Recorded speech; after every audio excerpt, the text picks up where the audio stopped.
Assalamualaikum class, this is your favorite channel Science Mesh. Here is lecture 2 Chemistry class 9 chapter 1 Fundamental Chemistry.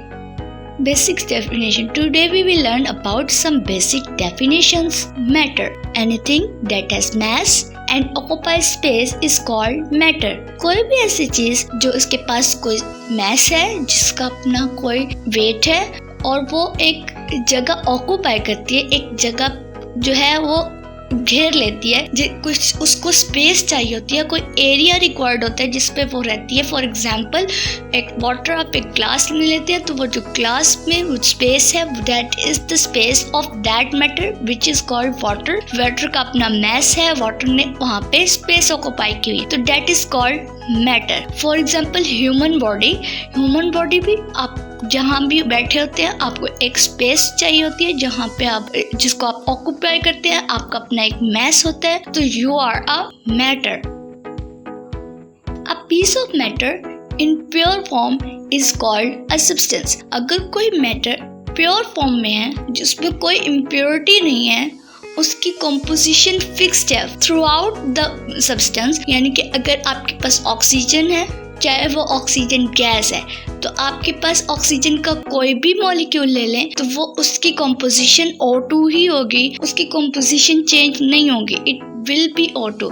Composition change नहीं हो रही, composition fixed है और उसकी specific properties हैं, यानी कि उसकी प्रॉपर्टीज सेम है. फॉर एग्जांपल ऑक्सीजन की क्या प्रॉपर्टीज हैं? ऑक्सीजन जो है वो हमें बर्निंग में हेल्प करता है, कंबशन में हेल्प करता है. अब ऑक्सीजन का आप कहीं से भी कोई भी मैस सैंपल ले लें तो वो आपको बर्निंग में हेल्प करेगा. तो piece of matter in pure form is called substance. It should have two properties that it should have fixed composition. उसकी composition change नहीं होनी चाहिए थ्रू आउट. सैंपल आप कहीं से भी उठा लें, किसी फॉर एग्जाम्पल वाटर का सैंपल ले लें, कहीं से भी उठा लें, इट शुड बी H2O. उसकी composition फिक्स्ड होनी चाहिए, उसकी प्रॉपर्टीज सेम होनी चाहिए, उसकी प्रॉपर्टीज स्पेसिफिक होनी चाहिए. जो स्पेसिफिक मीन्स कि वो प्रॉपर्टी किसी और सब्सटेंस के पास ना हो. That is called specific property. Impure matter is called mixture. If that matter is impure, for example, अगर आपके पास sand है and clay है, दोनों matter हैं, दोनों space भी occupy करते हैं, दोनों के पास एक specific mass भी है. They are matter, but if they are mixed together, अब उसमें sand भी है और clay भी है, they are impure. आप उसको सैंपल में लेंगे तो सैंपल में किसी जगह पे आपको सैंड ज्यादा मिलेगी, किसी जगह में आपको क्ले ज्यादा मिलेगी. That is called impure matter. तो इम्प्योर मैटर को हम क्या कहते हैं? Mixture. There are two types of mixtures, can be heterogeneous mixture और homogeneous mixture. It is called heterogeneous और homogeneous on the basis of their composition.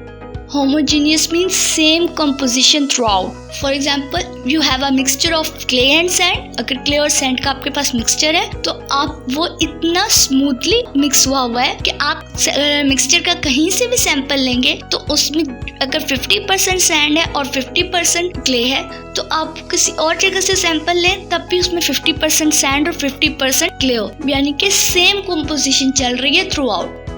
अगर एक फील्ड है उसके अंदर कितना फर्टिलाइजर है, कितना नाइट्रोजन है, वो आप फील्ड के स्टार्ट की सैंड लें तो भी उसमें कंपोजिशन 70% है, और अगर आप फील्ड की लास्ट से आप सैंड लें तब भी सॉइल लें, आप उसके भी अंदर 70% फर्टिलाइजर है, तो that is same composition. That is mean homogeneous mixture.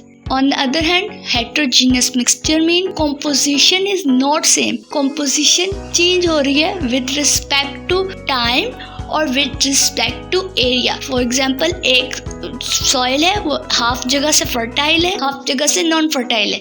उसमें एक जगह पे 70% एक जगह पे 70% fertilizer है. उसी फील्ड में थोड़े से स्पेस में थोड़ी से एरिया के बाद अगर सैंपल लेते हैं तो वहाँ पे आपके पास 80% फर्टिलाइजर है. That is called heterogeneous mixture कि कॉम्पोजिशन जो है वो सेम नहीं है throughout. The properties that are associated with the physical state of matter are called physical properties. किसी भी मैटर को जो उसकी जाहिरी शक्ल है, यानी कि अगर वो लिक्विड है तो उस वक्त उसकी क्या प्रॉपर्टीज है, अगर वही वाटर अगर गैस है तो उसकी क्या प्रॉपर्टीज है, वही वाटर अगर सॉलिड है तो उसकी क्या प्रॉपर्टीज है। बेसिकली तो वाटर ही है, लेकिन उनकी फिजिकल पेरेंट्स चेंज हो रही है और उस रिस्पेक्ट से उनकी फिजिकल प्रॉपर्टीज चेंज हो रही हैं। That properties are called physical properties. For example colour, smell, taste, hardness, shape of crystal, solubility, melting point, boiling point. For example जो वाटर है वो सॉलिड स्टेट में हो तो वो व्हाइट कलर की आइस है, और अगर लिक्विड है तो that is transparent water. Same is the case with smell and taste. Hardness, कोई चीज हार्ड है, फॉर एग्जाम्पल आइस जो है वो हमारे पास थोड़ी सी हार्ड शेप में होती है। अगर वो किस वजह से, क्योंकि हमारे पास वाटर की सॉलिड स्टेट है। वही वाटर अगर लिक्विड स्टेट में है तो there is no hardness. Same is the case of melting and boiling point. These all are called physical properties because they are associated with physical state. The properties that depends upon composition of matter. Now these properties are not dependent on their physical appearance, that are dependent on their composition. कि किस चीज से बना हुआ है, which elements are present in them. Either there is oxygen, hydrogen, nitrogen, calcium, phosphorus. Which elements are present in a certain matter, that is called composition. And chemical properties of matter that depends upon composition are called chemical properties. Now here we have a table or classification of matter, that how we classify matter. Matter is further divided as mixture and substance. Further, mixture is heterogeneous and homogeneous, and substance can be elements or compounds.